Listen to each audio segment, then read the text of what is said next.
A day at the bakery. Lily is a young girl. She loves to bake. One day, she gets a job at a bakery in her town.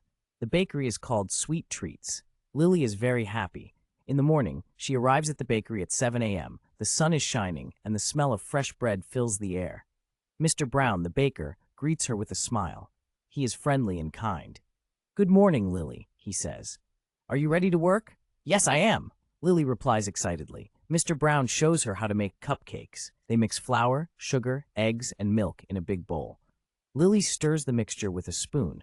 It is fun. Then they pour the mixture into cupcake cups. Mr. Brown puts them in the oven. The kitchen smells delicious. While the cupcakes bake, Lily cleans the tables and organizes the shelves.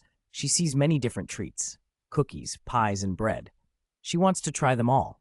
After some time, the oven dings. "The cupcakes are ready," Mr. Brown says. He takes them out, and they look beautiful. They are soft and fluffy. Lily decorates the cupcakes with colorful icing. Soon the customers arrive. They smile when they see the cupcakes. "Yummy," they say. At the end of the day, Mr. Brown gives Lily a cupcake. "You did a great job today," he says. Lily feels proud. She loves her job at the bakery and cannot wait to come back tomorrow.